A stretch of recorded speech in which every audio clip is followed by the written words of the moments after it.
Hello friends, welcome to Punjab success mantra. One concept अड्डे के इस सेशन में आपका बहुत बहुत स्वागत है। इकोनॉमिक्स के आज सेशन में हम बात करने वाले हैं एक इंपॉर्टेंट कॉन्सेप्ट, वो है ह्यूमन डेवलपमेंट इंडेक्स के बारे में। दोस्तों, सबसे पहले जानने की जरूरत है कि आखिर ह्यूमन डेवलपमेंट क्या होता है।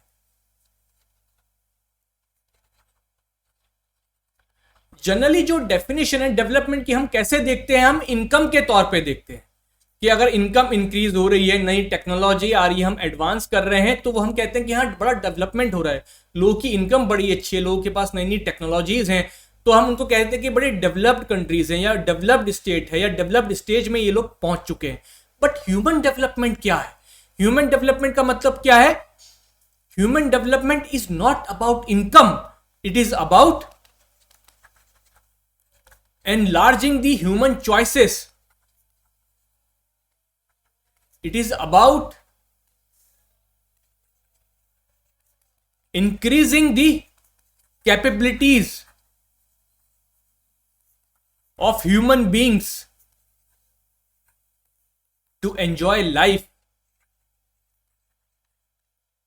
यहां सिर्फ इनकम इंक्रीज करने से मतलब नहीं है, बल्कि क्या करना है, जो ह्यूमन बींग्स हैं, जो भी हमारे सिटीजन्स हैं, अगर हम उनकी चॉइसेस को एनलार्ज कर सकें, जो वो चीजें कर सकते हैं उसको अगर हम एनलार्ज कर दें, अगर हम उनकी कैपेबिलिटीज बढ़ा दें, तब हम कहेंगे कि ह्यूमन डेवलपमेंट है। ये कैसे हो सकता है? जब हम उनको अच्छी एजुकेशन देंगे, अच्छी हेल्थ केयर देंगे, जब उनकी एक अच्छी लाइफ, एक लंबी लाइफ जी सकते हैं विदाउट डिजीज, तो क्या होगा? वही होगा human development, when they can enjoy life to the fullest. And वो कब कर सकते हैं ये चीज?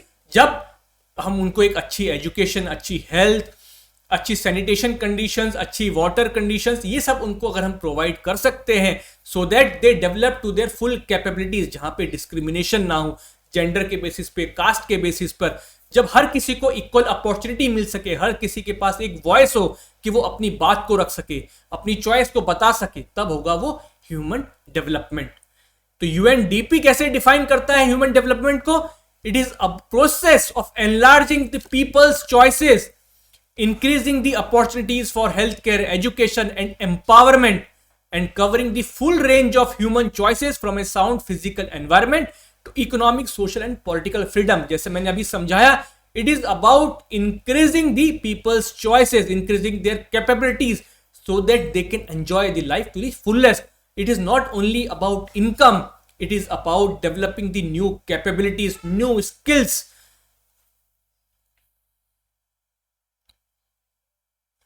अब बात आती है ह्यूमन डेवलपमेंट इंडेक्स की, कि ह्यूमन डेवलपमेंट को कैसे मेजर किया जाए। तो ह्यूमन डेवलपमेंट इंडेक्स क्या है? एक स्टैटिस्टिकल टूल है to measure the country's overall achievement in human development.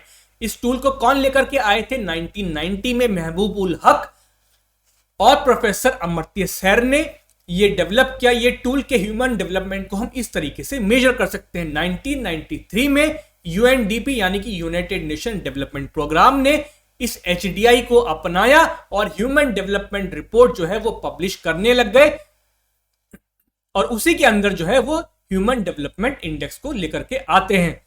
अब ये ह्यूमन डेवलपमेंट इंडेक्स जो कि यूएनडीपी पब्लिश करता है, इसमें कौन सी डायमेंशंस है, क्या इंडिकेटर्स यूज होते हैं?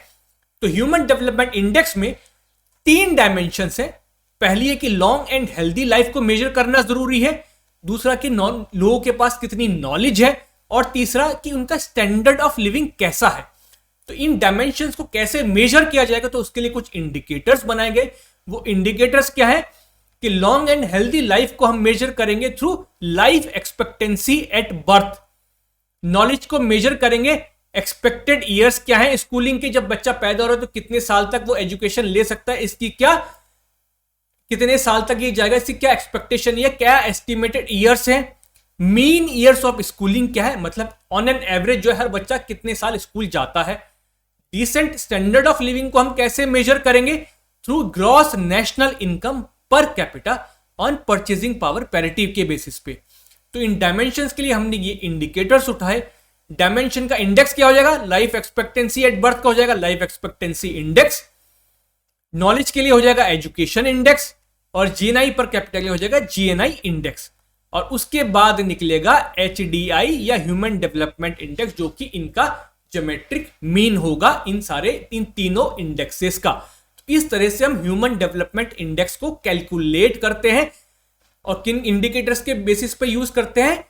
वो है life expectancy, expected years of schooling, mean years of schooling and the gross national income per capita. और डायमेंशंस क्या क्या है कि लोग कितना लंबा जी सकते हैं, कितने हेल्दी लाइफ जी सकते हैं, कितनी उनके पास नॉलेज है, कितनी उनकी स्टैंडर्ड ऑफ लिविंग है। तो ये था फॉर्मूला कैलकुलेट करने का जो कि अमर्त्य सेन और महबूबुल हक ने दिया था। अब ह्यूमन डेवलपमेंट इंडेक्स के बेसिस पर कैसे कैटेगराइजेशन किया जाता है?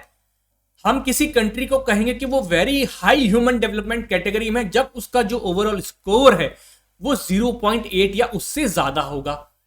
हाई ह्यूमन डेवलपमेंट कब होगा? जब इंडेक्स 0.7 से 0.799 के बीच में होगा। मीडियम ह्यूमन डेवलपमेंट कब होगा?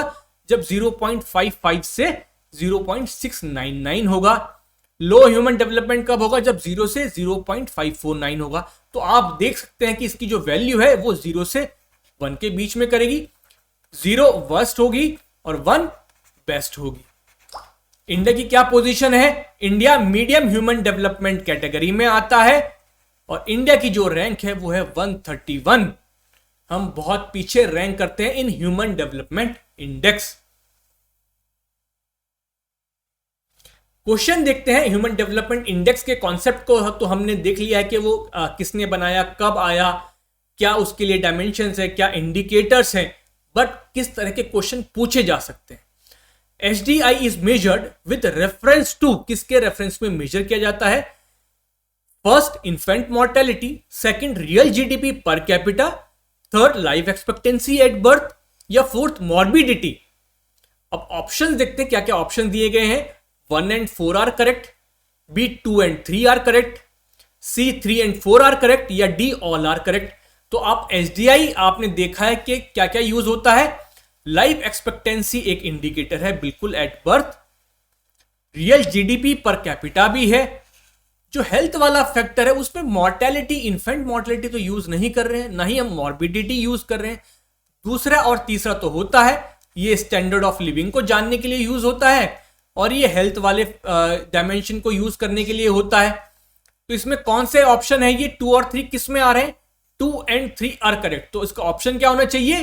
बी।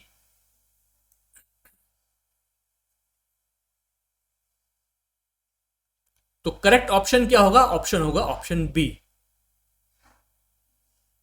मेंस में किस तरह का क्वेश्चन पूछा जा सकता है? Elucidate the factors for India's low ranking in Human Development Index and suggest measures to ameliorate the situation। अब जैसे मैंने बताया कि इंडिया के जो ह्यूमन डेवलपमेंट इंडेक्स में रैंक है 131 है, वो बहुत नीचे है। बहुत सारी डेवलपिंग कंट्रीज हमसे आगे हैं, हमारे पड़ोसी देश जैसे श्रीलंका, बांग्लादेश, ये भी हमसे आगे हैं। तो इंडिया की रैंक क्यों कम है? क्या मेजर्स लिए जा सकते हैं टू एमेलियोरेट दी सिचुएशन? इस क्वेश्चन को आप अटेम्प्ट कैसे करेंगे? देखिए, आप इंट्रोडक्शन में किससे शुरुआत करेंगे? Elucidate the factors for India's low ranking in human development index. वो बात कर रहा है कि इंडिया की रैंक जो है वो लो है।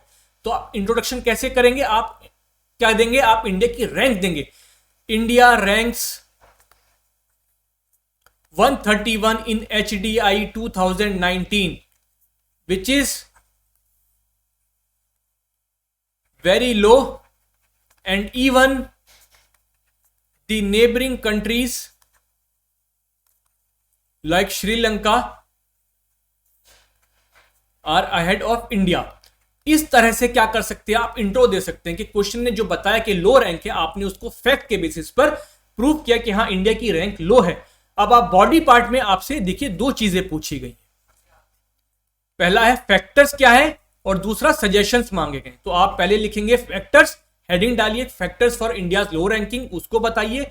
दूसरा पार्ट क्या है क्वेश्चन का? Suggest measures. फिर आप उसके सजेशन लिखेंगे। कंक्लूजन लिखेंगे। कंक्लूजन में आप बता सकते हैं कि क्या क्या स्टेप्स ऑलरेडी लिए गए हैं और एक पॉजिटिव नोट पर आप एंड करेंगे कि these steps had already been taken like this and we expect in the coming years that India's rank in HDI will improve concomitantly। इस तरह से आप इस क्वेश्चन को जो है मेंस के क्वेश्चन को अटेम्प्ट कर सकते हैं। Thank you so much friends. Next session में फिर से मिलेंगे एक नए कॉन्सेप्ट के साथ। तब तक इस लेक्चर को आप रिवाइज करिए। Thank you so much.